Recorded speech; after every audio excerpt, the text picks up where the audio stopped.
Азамат Сатыбалды, танымал кино және театр актері, Қазақстанның еңбек сіңірген қайраткері, Қазақстан Жастар одағы сыйлығының иегері, Мұхтар Әуезов атындағы Қазақ мемлекеттік академиялық драма театрының актері. Азамат, қайырлы таң. Студиямызға қош келдіңіз. Көптен бері көрінбей кеттіңіз. Арнайы сағындырып келдім сіздерді. Тамаша.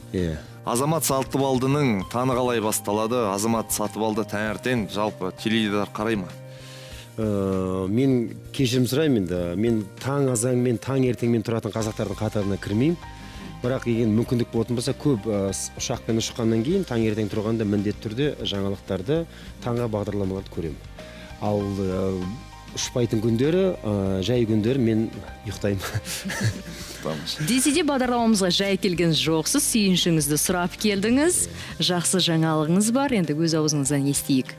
Бұл енді тамаша керемет жаңалық мен үшін. Мен бұл жаңалықты сіздерге айту үшін 10 жылдай дайындалдым, осыған келдім, тәжірибе жинадым.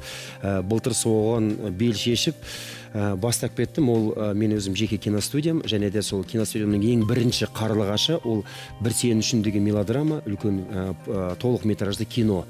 Енді жақында бірер күнде ол кино бүкіл Қазақстанның кинотеатрларынан қазақ еліне көрсетіледі. Сондықтан да сол жаңалықпен бөлісуге және де көрермендерді шақыруға, сіздерді шақыруға келдім арнайы. Бүкіл Қазақстан кинотеатрларынан көрсетіледі. «Бір сен үшін» мелодрама, сенімге, шыдамға және ұлы сезім, махаббатқа барған кино. Сіз басты рөлді сомдайсыз. Мен басты рөлді сомдаймын. Продюсерсіз, басты рөлде жүзде көбінесе әйел адамы. Ол біздің Әуезов театрының актрисасы Зарина Карменова. Ал мен бас продюсермін және сценарист. Азамат Сатыбалдыны біз әрдайым экраннан көреміз. Сериал болсын, кино болсын, экраннан мемлекеттік жобалар. Ең басты мәселе. Экранның ар жағында жұмыс істеу қалай болды? Ішкі сезіміңізбен бөлсеңізші. Өте қиын. Мен осы уақытқа дейін өзім актер ретінде түсіп жүрдім. Мен шынымды айтсам, экранның ар жағындағы жаңағы қиындықтың барлығын білмейді екенмін. Өзімше үйде жатамын, келіп мені алып кетеді, көліктен түсіреді, маған шай керек, су керек, барлығы дайын, киіндіреді. Соның барлығын үйреніп қалам. Шындығында енді мен түсіндім. Продюсердің жұмысы қандай қиын екенін түсіндім, режиссердің жұмысы қандай қиын екенін, жалпы киноны жасаудың қандай қиын екенін түсіндім. Өйткені кішкентай жұмыстардың барлығынан құралған кезде үлкен бір кино шығады. Соның барлығын біреуін жіберсең, кейін бір кетік адам сияқты бір жағы ақсап тұрады мысалы. Өте қиын екен. Соның барлығын түсіндім. Қазір продюсерді көрсем, құшақтап бетінен сүйгім келіп тұрады. Бауырыңызды көргендей. Баяндары бар, жаңа Арман Дүйсенов бар, барлығын көрсем, кішкене бауырымды көргендей боламын шынымен. Азеке, неге мелодрама, неге сіз сценаристсіз? Бұл енді қалай айтсақ болады, жалпы әр адам өзіне жүрегіне жақын нәрсемен айналысу керек. Мен егер басты мақсат менде ақша табу болатын болса, мен комедия түсіруден. Қазір комедияны барлығы түсіріп жатыр, өте ыңғайлы, көрермен қабылдап қалды. Сонымен ақша табу болатын. Мен жай ғана енді басты мақсатым көрерменге ой салу, көрерменді ойландыру. Ер азамат болғаннан, жігіт болғаннан кейін, қалыптасқаннан кейін бір уақыт келген кезде қашанғы сен мемлекеттен, елден ала бересің. Сен бір уақытта ер жігіт болғаннан кейін елге беруің керек. Біздің енді өнер адамдарының қолына не бар беретін? Экономиканы дамыту үшін, елдің жағдайын көтеру үшін. Бізде тек қана әлеуметтік жағдай, рухани. Сондықтан да мен мелодрама бұл идея маған келгені. Мен жай ғана бір статистиканы оқып қалсам, Қазақстан әлемде ажырасудан 17-ші орын алады екен. Ал Қытай 1,5 миллиард халқы бар 64-ші орын екен.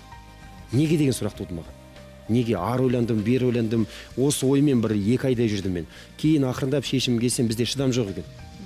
Бізде сенім жоқ.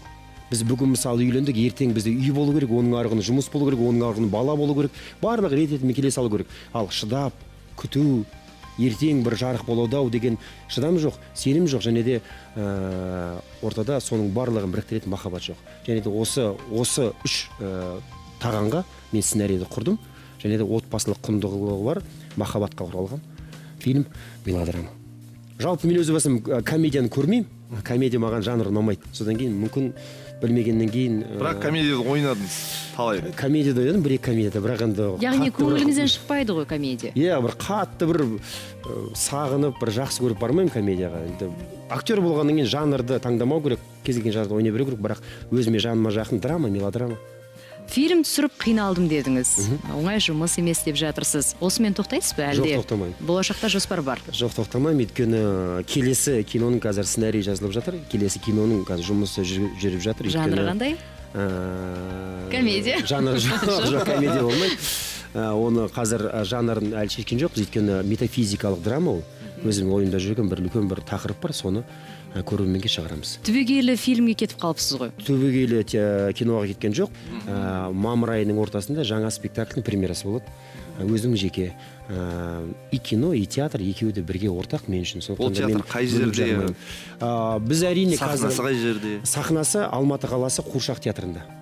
Өйткені мен арыз дедім, залды бер іздедім, бірақ ең бастысы біз сияқты енді құрылып жатқан моноспектакльдерді дәріптейтін театрлар үшін залдың үлкен болған керек емес. 500 адам, 400 адам бізге артықтау, біз оны қамти алмаймыз. Бізге ең жоғары көрермен 200 адам болу керек. Қазір Москвада, Ресейде барлық театрлардың көрермен 200 адамда, 150 адам. Өте жақсы, моноспектакль көрерменмен араласқанға жақсы.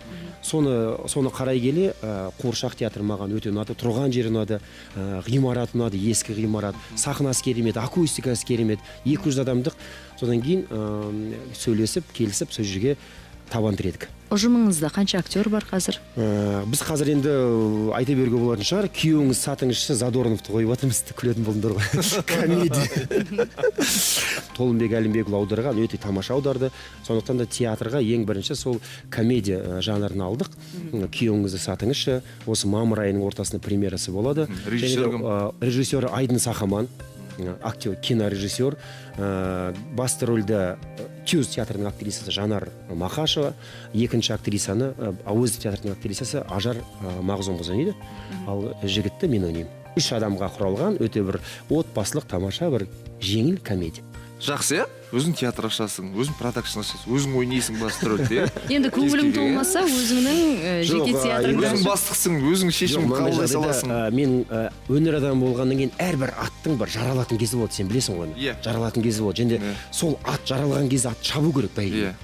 Дәл солай мен де қазір актер ретінде пістім. Және де күтіп отырып, алма піс, аузыма түс, мені қашан шақырады екен, қашан маған жақсы рөл береді екен деп күтіп отырып болмайды, менің уақытым өтіп баратыр. Сондықтан мен барлығын қойдымдағы менің өзімнің ойнай алатын, өзімнің мүмкіндігім келетін рөлдерді қазір өзім ойнап жатырмын. Мүмкін кейін ойнамауым да мүмкін. Сондықтан да күтетін уақыт жоқ.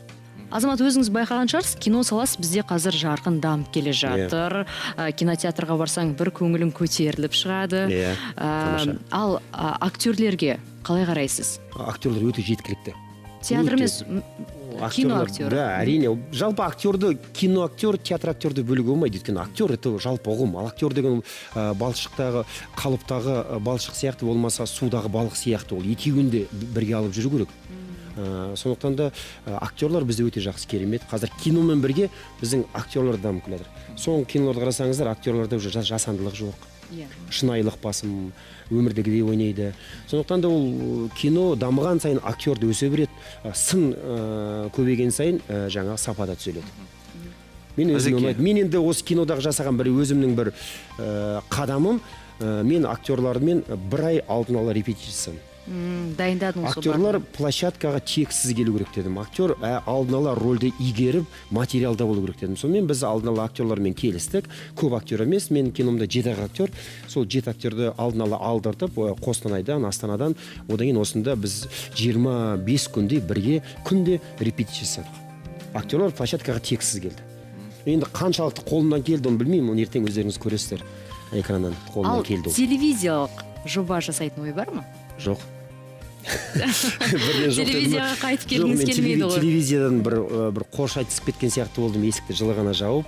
Мүмкін егер менің көңілімнен шығатын бір уақыт келгеннен кейін менің бір жүрегімді қозғайтын, маған бір шабыт беретін бір телевизиялық жобалар болатын болса, мүмкін қайтып оралармын, бірақ өзіңіз түсіргіңіз келмейді. Өзім түсіргім келмейді, өйткені мен қолымнан келмейді. Жалпы әр адам кәсіп деген ол мынандай нәрсе, кәсіптен адам ләззат алу керек.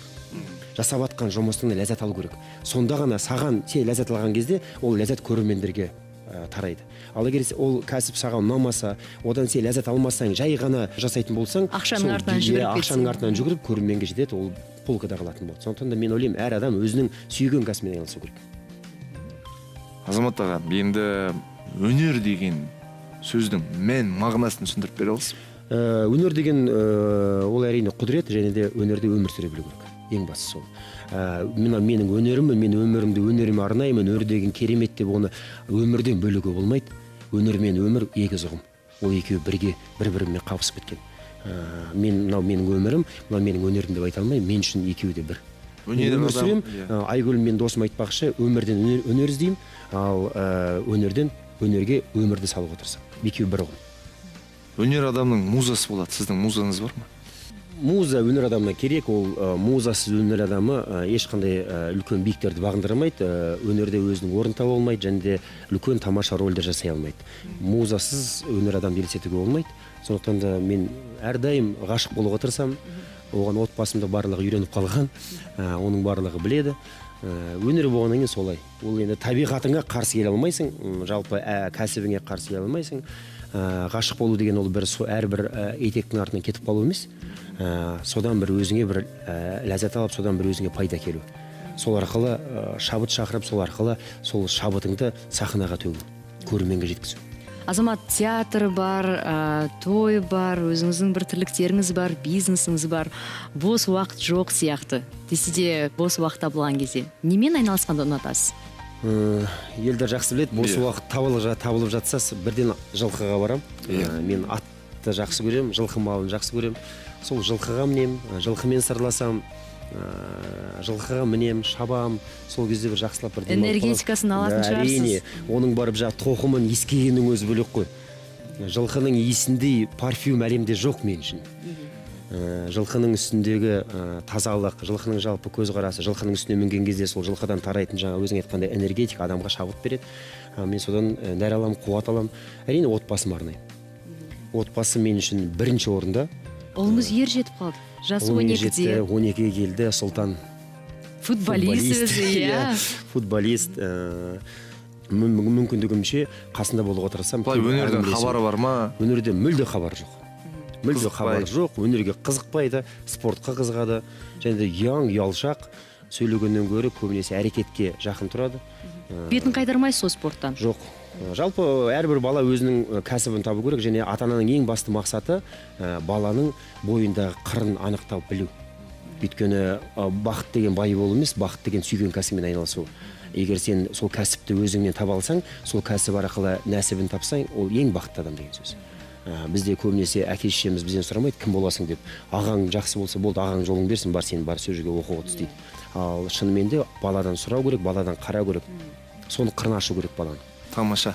Олай болса, Әзеке, енді біздің көрермендерге таңғы тілегіңіз. Тілек өте көп. Біріншіден сіздерге үлкен рахмет етемін.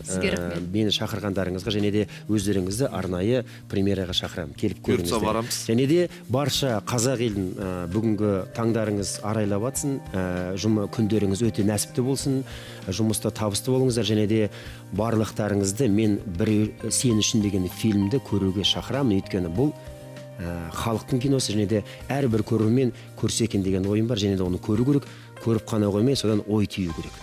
Азамат студиямызға келіп, қызықты жаңалықтармен бөліскеніңізге рахмет.